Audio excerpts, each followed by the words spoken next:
the sky. His eyes are always on the sky, because out of the vast blue dome comes that for which he searches. In a world where the quarry pursues the hunter, this man is the hunter. It's a world of technical jargon where he receives instructions in his own special dialect. Brown right, double wing, halfback swing down the sideline, X-hook, 55 lead pass. Lightning veer and peel L30 fly pass, zig in, zig out, flash to the X corner. Brown left wide nasty, 16 lead pass, post flag with to Gloucester. 55 lead pass with a smush. Okay, red 47 banana flare pass with a chestnut 9-power G-stroke and a swing to the deep corner on 3. Brown right, double wing, 55 lead pass, halfback swing, X-hook. See if he can hit a home run. Come on. And when the earth-booming, monster-groaning struggle of the line is about to begin, when the havoc wreakers settle with a thud, this man scampers to an isolated position on the fringe of violence. For his job is not to collide and bruise and howl and punish, but rather his job is to streak beneath the diamond sky with one hand waving free, silhouetted by the stands, to make the circus catch.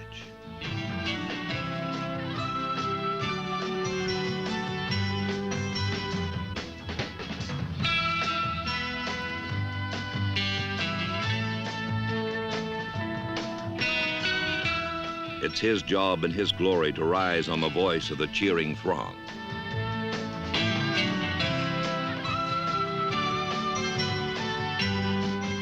For this man is the receiver.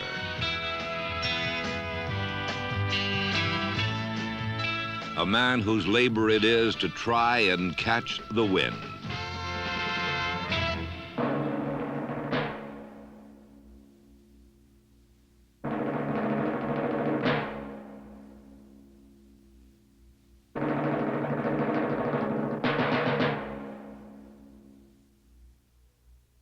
A receiver's world is glamour and glory, and every boy must give it some thought in his hidden daydream world.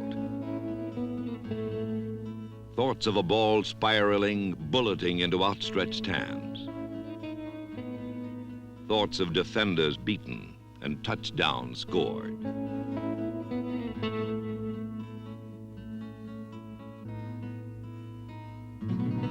So dream on, and if you grow with rifle crack speed like Bob Hayes of Dallas, then you can make it.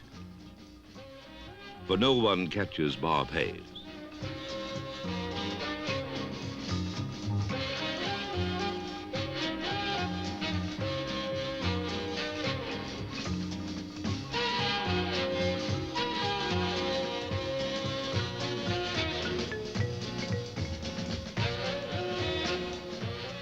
His speed is so fierce that the opposition will give him the short ground. But danger lurks there. And many defenders have found themselves fading in the smoking footsteps of Bob Hayes from Dallas.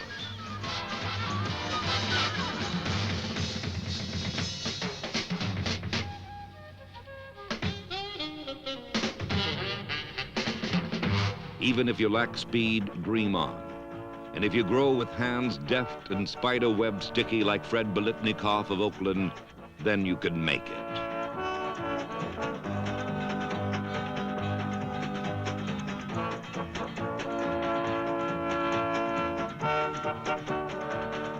Great hands are his primary asset, but his deceptively fluid moves after the catch are also largely responsible for the fact that every fourth time Fred Biletnikoff catches the football, he scores a touchdown.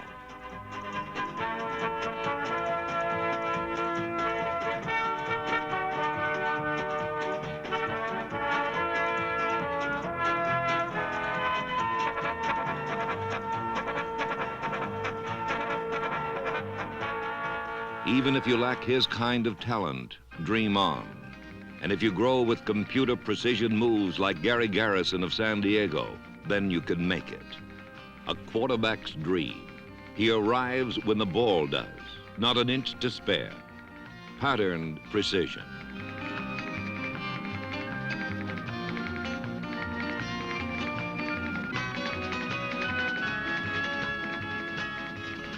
Even his fakes are from a geometry textbook.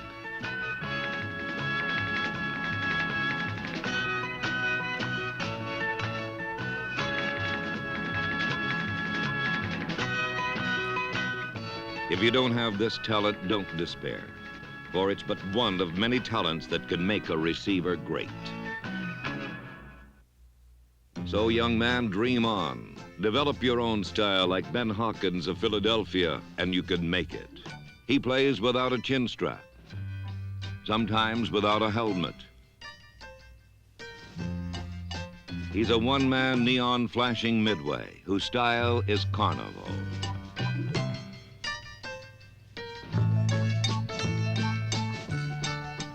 He makes the easy ones look tough, the tough ones impossible.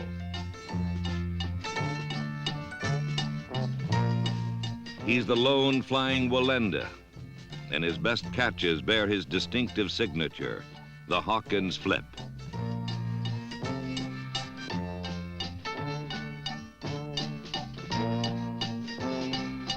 For Ben Hawkins, catching a football is exultation, revelry, a celebration of the game.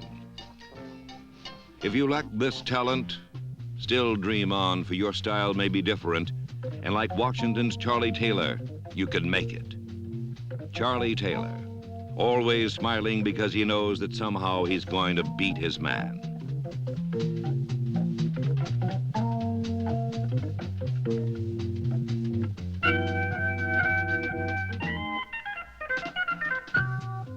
Moves uncanny and created to frustrate his opponents.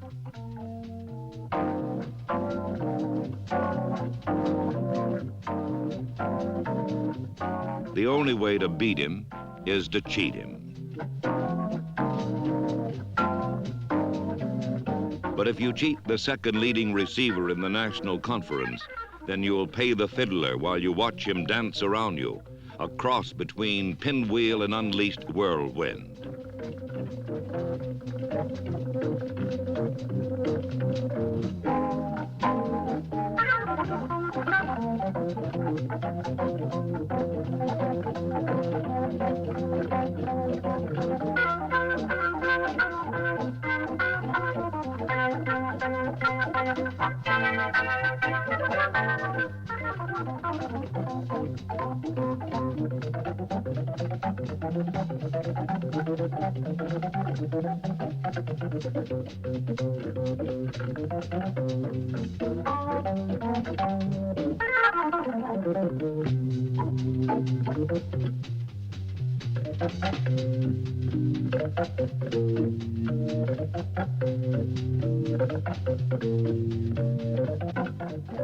As you live in your dreams of promised future, Charlie Taylor's frenetic style deserves some thought. So dream on, and if you can put it all together like Paul Warfield, then you have made it. For he is one in a million, a blend of many talents.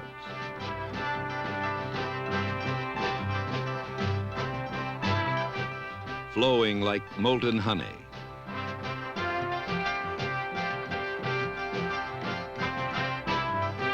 Speeding to the ever-widening distance.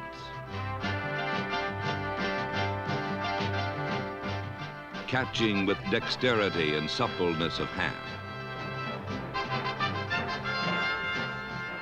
His style is that of the receiver, for Paul Warfield is the classic definition of those who try and catch the wind.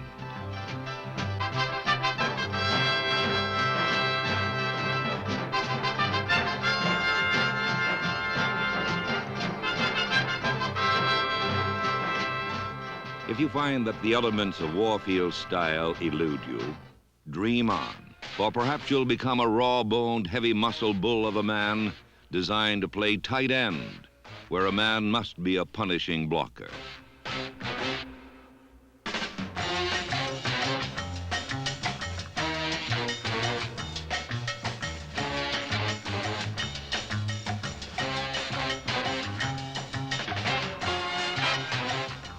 It's a position where a man must go after the ball with reckless abandon.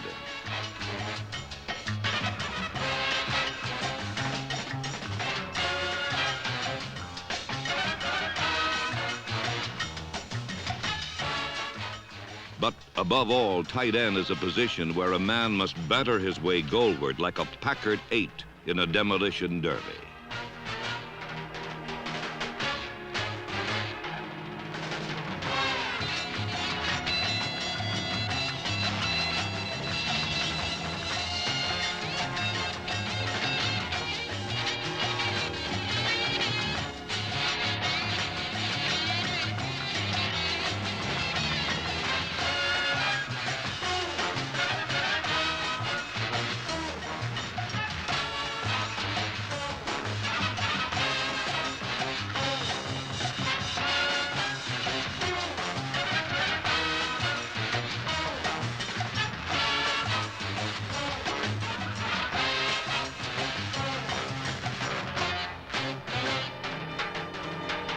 Although most of today's tight ends are block solid, there is a new type in evidence, taller, thinner, and faster.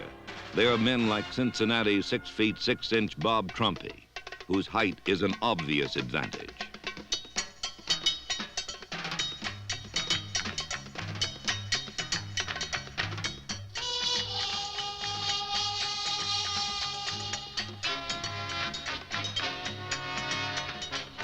And once he gets the ball in the open, his long strides and effortless speed are his passport to the end zone.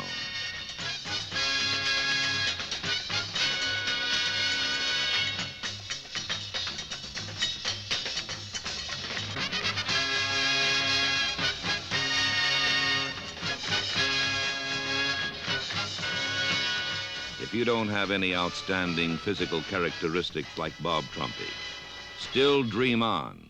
And maybe like Dan Abramowitz, number 46 of New Orleans, you can make it on sheer persistence. I can get this guy on turnouts now. Turnout in the short side. I can kill him on turnouts now. I can get turnout in the short side. Let's do it in the short side. Turnouts in the short side, Bill. Short side turnout, Bill. 74 to the post. No one picked me up on that 74. Okay, Danny, run the 74 turnout on the short side. Get him, Danny! Get him, Danny! Beat that rookie! Let's go, Saints! We need to score! Beat that rookie!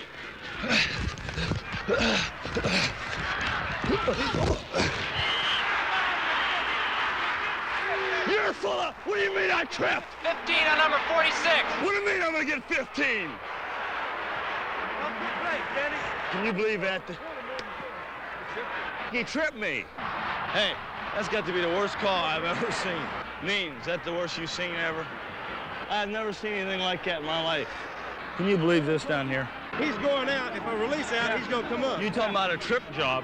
Is that the worst you've seen? That's got to be... I don't know. I'll tell you that. Said you tripped yourself on the going to go. How could I fall that like a shot out of a cannon I went down? He tripped me.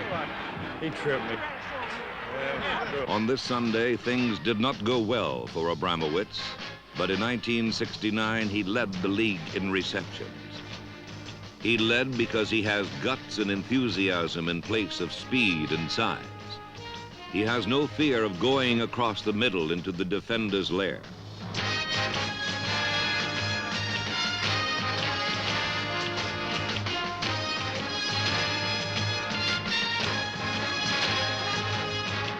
Because Dan Abramowitz knows that it will pay off, and when it does, he will live in that one glorious soaring moment that is the lifeblood of the receiver.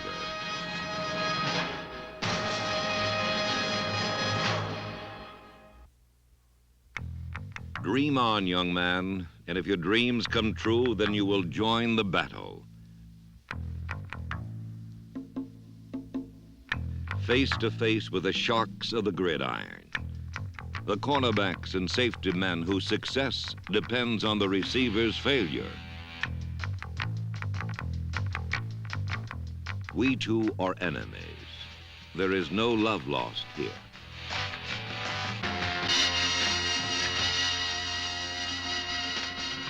We too are seekers. There is but one grail, and we'll not share.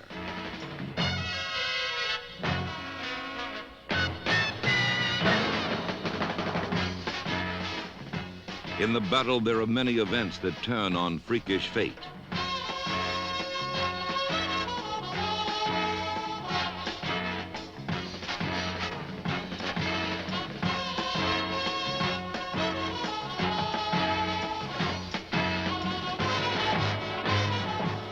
In the battle, there are many events that turn on freakish weather.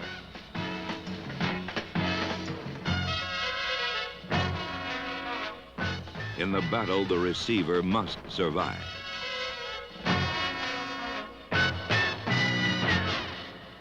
He must outmaneuver and outrace the defenders and leave these sharks threshing helplessly in his wake.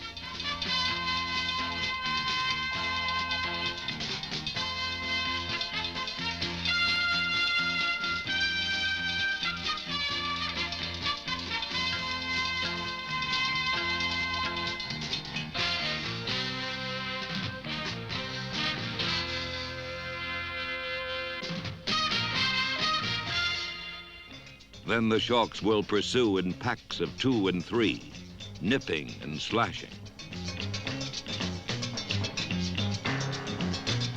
The great receivers will respond to the challenge and defeat even these odds.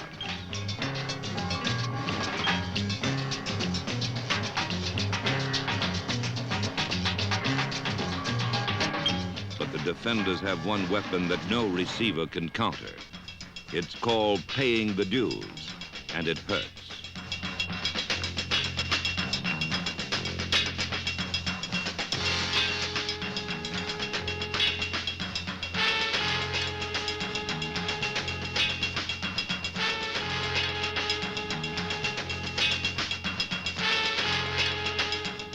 You might as well catch the ball because you're going to get hit whether you do or not.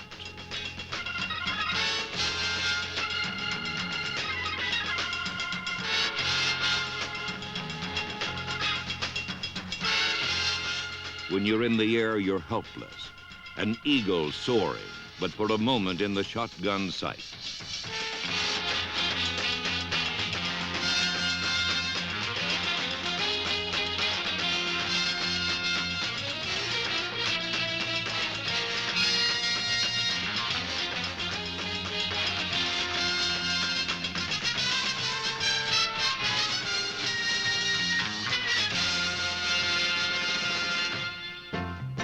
Small wonder that sometimes the receiver hears footsteps where there are none. Small wonder he sometimes cannot hold on.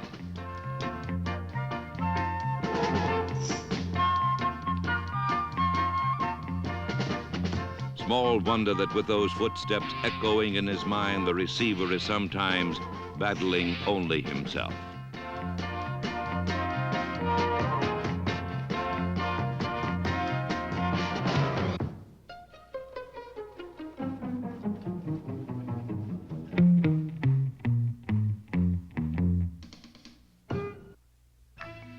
Time is another element in the receiver's battle, because when time is short and the distance to victory is long, it's the receiver who's called upon to deliver the one big play.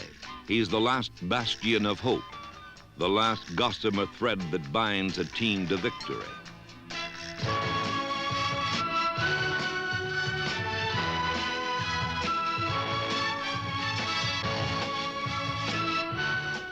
Sometimes he wins his battle with the clock.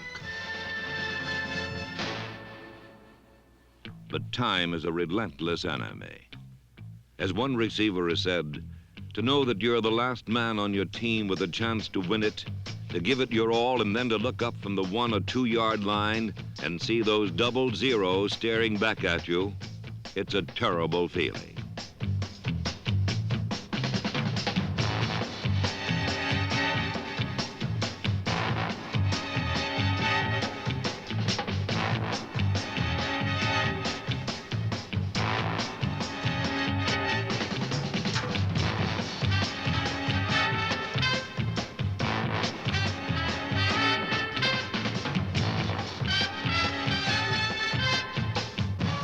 As time ticks away, the receiver must dig deep inside himself to the well of super efforts. Efforts that are part adrenaline, part desire, and pot a whisper of man's need to come up a winner.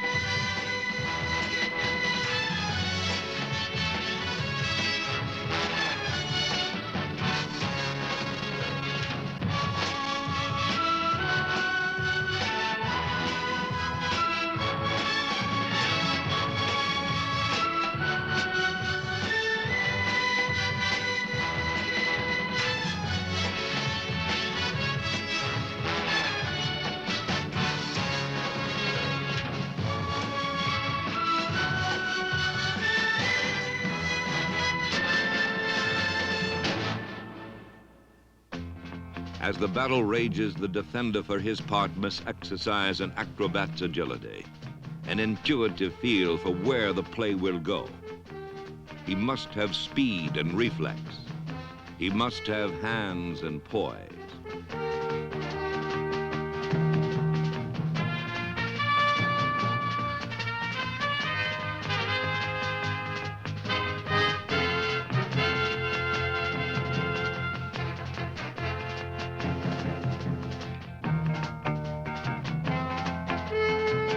He must sever the scoring arc and splinter the receiver's hopes.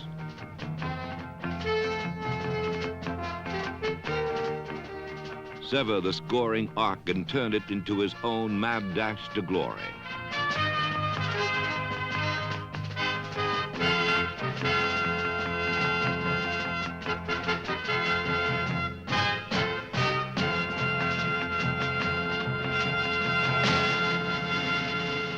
And if he does all this, he may still come up lacking.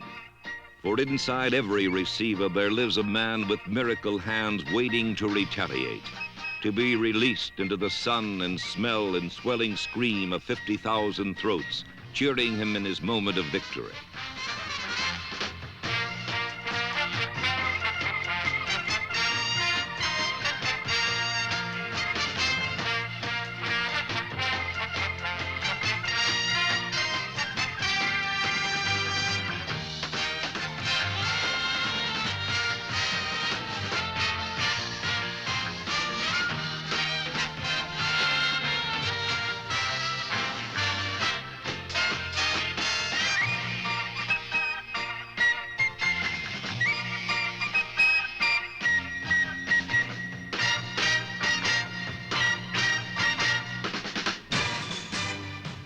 So dream on, young America.